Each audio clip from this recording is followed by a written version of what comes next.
Hello everyone. As I was working on the story of the Tomb of Sargeras, I noticed a fair few instances where ELUNE was mentioned. We have the elves that worship her, the Sisters of the Moon encounter, the Tears of ELUNE, the Tomb of Sargeras being the temple of ELUNE before, built on some ancient old power, and it got me thinking that the question as to what ELUNE actually is, that's still quite a mystery in the lore. What better reason than to gather all the information that we have to try and make some sense out of this, so let's begin, shall we? ELUNE be praised! Around 15,000 to 10,000 years before the Dark Portal opened up, we have the Dark Trolls that lived in the caverns beneath Mount Hyjal. They did not really enjoy the daylight, only coming from the underground burrows at night. Their nightly habits eventually changed them, turning their blue-hued skin into shades of grey. They largely ignored what the other troll tribes were doing, longing for a peaceful connection to the natural world.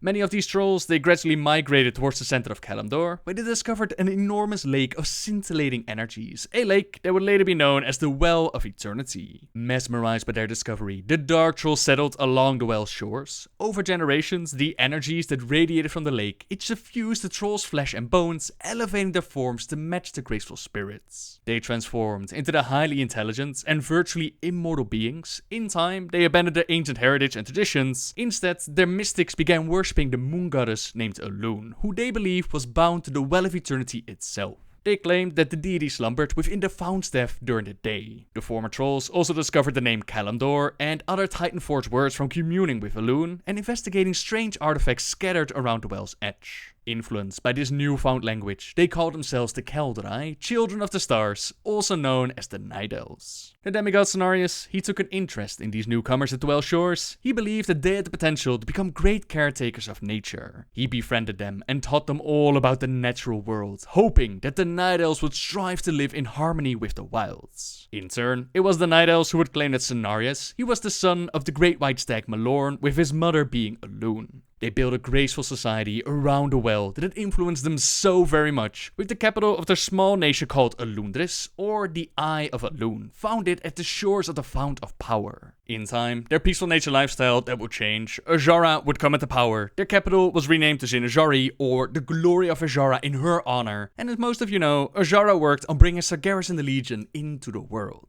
So that's the origin story as to how the Night Elves came to be and how they learned about ELUNE. The Well of Eternity, that was created as a bandage of sorts. When the Titans ripped Y'Shaarj out of the planet, it left behind a massive wound from which the volatile arcane energies, the lifeblood of this Titan spirit inside the planet, it started to spill forth. The Keepers labored day and night, crafting magic wards around the gaping wound to stanch the escaping lifeblood, and with their work complete, all that remained was this lake. Does that mean that the Dark Trolls communicated with the spirit inside of the planet, which they came to know as ELUNE? That would be my bet, especially if we consider the Pillars of Creation to be named after the Titans, namely Golganeth, Khaz'gharoth, Agromar, Aman'Ful, and then we have the Tears of ELUNE. But if you look at the overall established lore, there are some things to suggest different sources. During the War of the Ancients trilogy, we have the instance of Nosdormu actually diving into the depths of the well to try and figure out what is going on, why this massive time problem is being drawn into this exact moment, why it's being drawn into the War of the Ancients. Nosdormu probed the lake, the Well of Eternity, further. He was better aware than most that what appeared as a body of water was in fact so many things more. Mortal creatures could not comprehend the full scope of it. Even his fellow aspects likely did not understand the waters as well as Nosdormu did,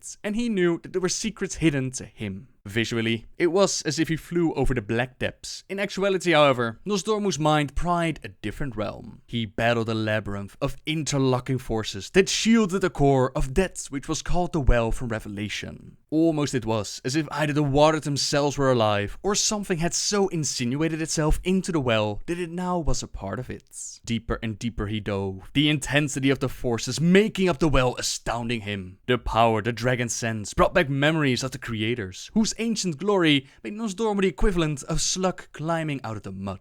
Were they somehow tied to the well's secrets? The visual image still remained of him hovering just above the shadowed surface. Only he and the well had any stability in this place beyond the mortal plane. The waters floated in space, a bottomless lake stretching worlds across. He drew closer to the violet surface. On the mortal plane, it should have reflected at least some of his image, but all Nosdormu saw was blackness. His mind reached deeper yet, burrowing along, closing in the core, and the truth. And then tendrils of inky water stretched up and seized his wings, limbs, and neck.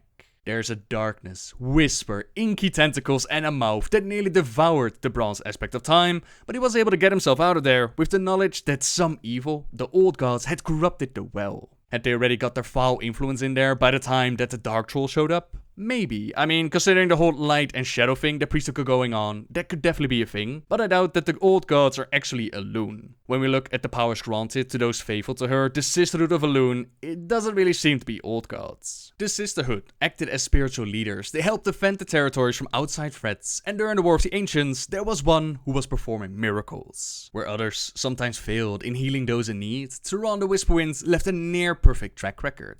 There was of course Broxigar in his cage when he was hurt by Illidan's magic.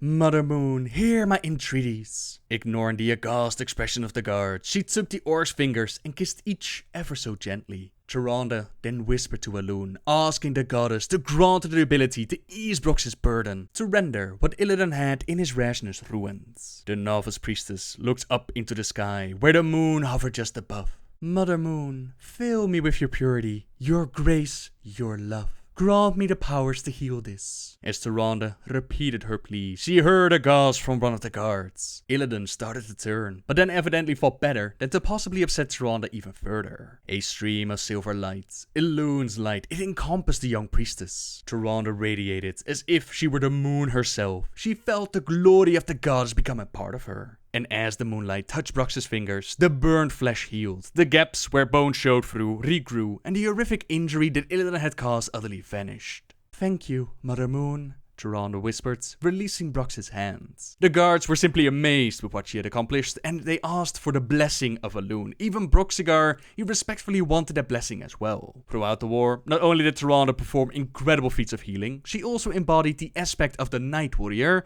the other side of ELUNE's teachings. When the leader of the Sisterhood passed away, she was chosen to pick up the mantle, and when she was kidnapped, taken into Azshara's palace, ELUNE did not forsake her and kept her safe and alive. ELUNE is also responsible for creating the Wildkin that watched over sacred sites. She made lightsabers silver and black so that they could melt in the shadows during a moonlit night, a similar gift granted to the Night Elves with the racial ability called Shadow Melt. Fools! Let her slip away!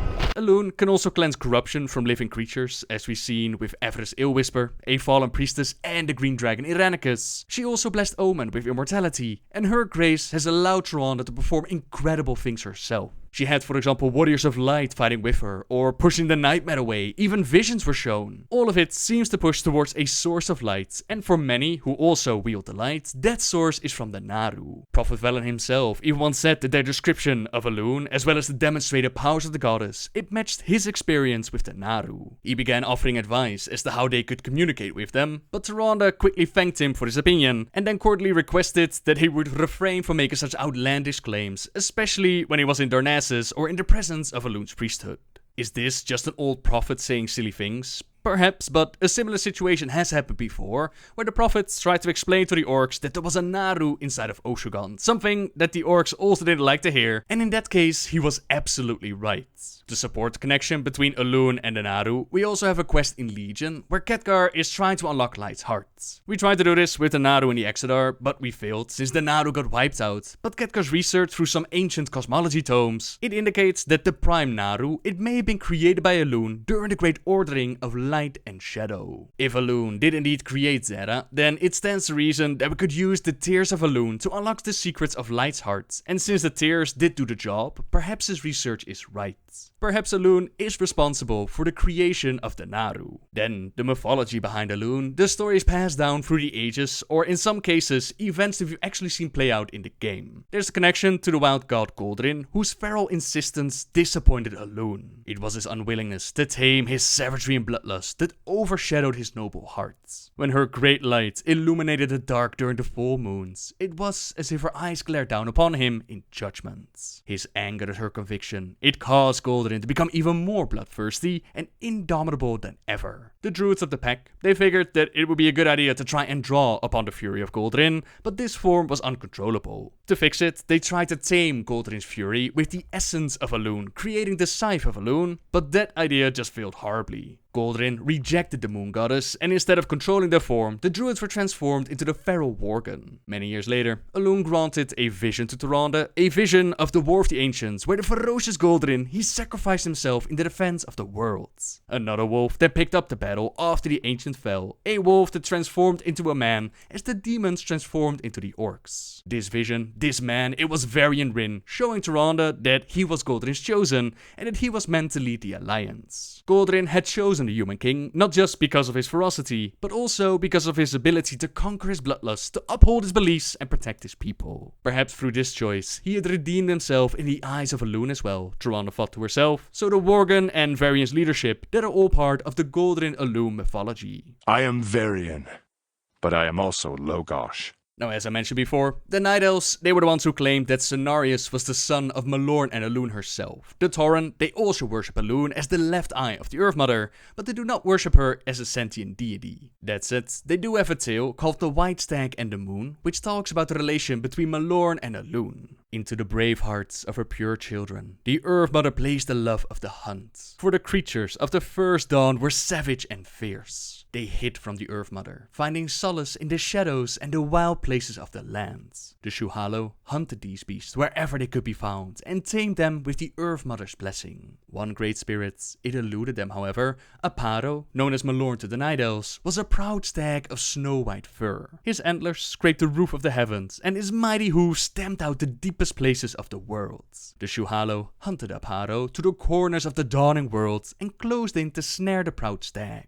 Seeking to escape, the great stag leaped into the sky. Yet as his escape seemed assured, his mighty antlers tangled in the stars which held him fast. Though he kicked and struggled, Aparo could not loose himself from the heavens. It was then that Musha found him as she chased her brother unsheathed towards the dawn. Musha saw the mighty stag as he struggled and fell in love with him immediately. The clever moon made a bargain with the great stag. She would set him free from the snare of the stars if he would love her and end her loneliness. Musha loved Aparo and conceived a child by him. The child, a demigod some would claim, was born in the shadowed forest of the night. He would be called Cenarius and walk the starry path between the waking world and the kingdom of the heavens. Somehow, whatever ELUNE might be, she was able to have a child with Malorn, a child named Cenarius. Cenarius then in turn had children of his own. There's Remulus, Zetas, Ordanes and Lunara. Lunara being named after grandmother ELUNE. Look, I did not choose to be called Lunara. My father named me after my grandmother. Always stuck in the past, my old man. Cenarius' adopted mother, that was Ysera, who was devastated when during the War of the Ancients she saw Malorn fall and her connection to that whole mythical family that carried over into Val'Sharah. There we saw Xavius use the tears of ELUNE to corrupt Ysera, forcing us to take her down, and as we did, this happened.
Not an old god, not a Naru, not a spirit inside of Azeroth. The freaking moon itself reaches down and lifts the fallen aspect spirit up into the sky so she can have her own constellation. While we still have an image of her, perhaps her spirit itself, walking around within the Emerald Dream. The mystery of what ELUNE exactly is, that carries on since it seems to change all the time. It could be a Naru, it could be responsible for the creation of the Naru, it could be a Titan spirit or the moon itself. Can moons have intercourse with stags?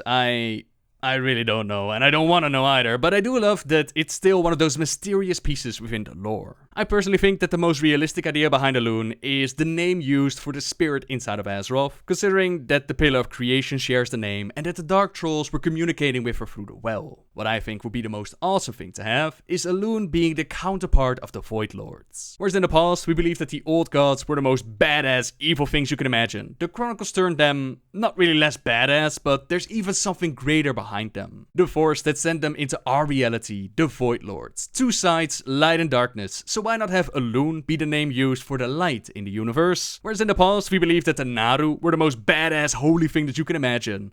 Why not turn them into minions as well and have ELUNE be responsible for their creation? It would fit with Khadgar's research and the events that happened with Zera, but like I said, the mysteries of ELUNE, it's still out there, and I really like that we can still speculate on what it might be. I'm sure that we all have our own ideas behind it. But with that, ladies and gentlemen, it's time to wrap up this video. So as always, thank you very much for watching, everyone. Subscribe if you like my videos, leave a like if you enjoyed this one, and until next time, guys, see ya!